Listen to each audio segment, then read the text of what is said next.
تو ہماری پوری تاریخ نوجوانوں کے کارناموں سے مگر آج ہم میں سے جو نوجوان ہمارے بھائی ہیں، ذرا ہم اپنے اپنے گریبانوں میں جھانکیں اور سوچیں کہ آج ہم اسلام کے لیے، ہماری اسلام کی خدمت کے لیے ہمارے دل میں کیا چیز ہے۔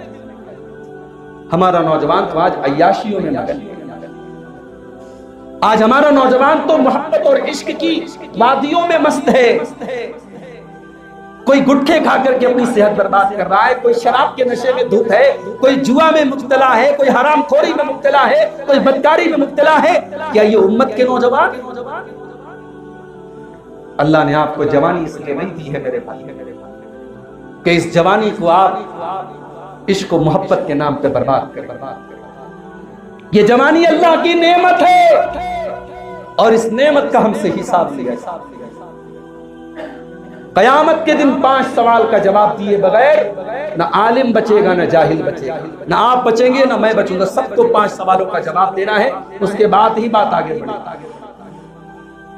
اللہ کے پیارے نبی صلی اللہ علیہ وسلم فرماتے ہیں لا تزول قدم ابن آدم من عند ربہ، قیامت کے دن انسان کے قدم اپنی جگہ سے ہل نہیں سکتے حتی یسالان خمس، جب تک 5 سوالوں کا جواب نہ دے دے۔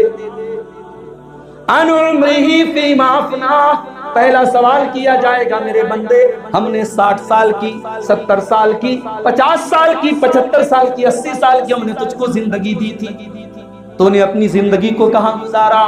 تیری عمر کہاں گزری؟ تیری زندگی کہاں گزری؟ تو نے اپنا جیون کیسے گزارا؟ تو اپنی پوری عمر کا حساب ہے۔ دوسرا سوال وعن شبابی فیما بلا، میرے بندے جب تو 16 سال کا ہو گیا، جب تو 20 سال کا ہو گیا، جب تو جوان ہو گیا، تو نے اپنی جوانی کی کہ اس قیمتی دور کو تو نے کہاں گزارا؟ پوری عمر کا الگ حساب دینا ہے اور جوانی کا الگ حساب دینا ہے۔ وان شبابہ فی بابلا، میرے بندے تو نے اپنی جوانی کو کہاں گزارا؟ وان مالہ، اور تیسرا سوال کیا جائے گا تو بزنس مین تھا، تو کاروباری تھا، تو پیسے کماتا تھا۔ وعن مالہ، تیرے مال کے بارے میں سوال کیا جائے گا۔ من این اکتسبہ، تو نے مال کہاں سے کمایا؟ وفیما انفقہ، اور چوتھا سوال کیا جائے گا کہ تو نے اپنا مال کہاں خرچ کیا؟ انکم کا بھی جواب دینا ہے اور خرچ کا، ایکسپنسز کا بھی حساب۔ آمدنی کیا تھی، حلال تھی کہ حرام تھی، یہ بھی سوال ہوگا، اور کہاں خرچ کیا؟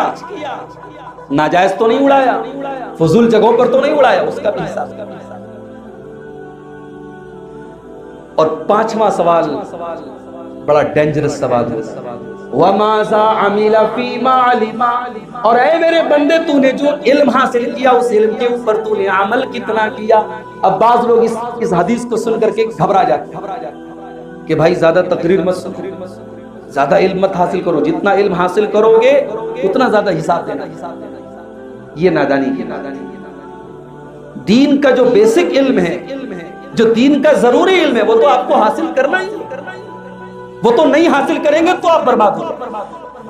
قبر میں آپ سے تھوڑی پوچھا جائے گا آپ نے MBA کیا کہ نہیں، آپ ڈاکٹر تھے کہ نہیں تھے، آپ لائر تھے کہ نہیں تھے، آپ نے انجینئرنگ پڑھی کہ نہیں پڑھی۔ قبر میں آپ سے 3 سوال ہوں، اور ان تینوں سوالوں کا جواب آپ کو میڈیکل سائنس میں تو نہیں ملے گا، کیمسٹری اور بایو میں تو نہیں ملے گا، فزکس میں تو نہیں ملے گا، ہسٹری میں تو نہیں ملے گا، دنیا کے کسی کالج میں، کسی یونیورسٹی میں تو نہیں ملے گا، ملے گا تو رب کے قرآن میں ملے گا اور جناب محمد رسول اللہ صلی اللہ علیہ وآلہ وسلم کے فرمان۔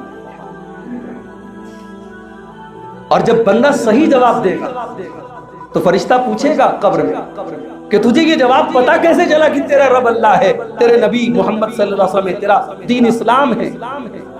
تو جانتے ہو بندہ جواب کیا دے گا؟ قرأت کتاب اللہ، میں نے اللہ کی کتاب کو پڑھا تھا، میں نے رب کے قرآن کو پڑھا تھا، میں نے قرآن کی تلاوت کی تھی، قرآن کو پڑھا تھا، اور نبی کی حدیثوں کو میں نے حاصل کیا۔ رب کے قرآن میں نبی کی حدیثیں بھی شامل ہیں۔ رب کے قرآن کو نبی کی حدیثوں کے بغیر نہ سمجھا جا سکتا ہے، نہ اس پر عمل کیا جا سکتا ہے۔ تو جہاں شریعت میں یہ کہا گیا کہ قرآن کی تلاوت کرو، اس میں آٹومیٹک یہ حکم شامل ہے کہ ساتھ میں نبی کی سنت کو بھی اپناؤ، اس لیے کہ نبی کی حدیثوں کے بغیر قرآن کو نہ سمجھا جا سکتا ہے نہ قرآن پر عمل کیا جا سکتا ہے۔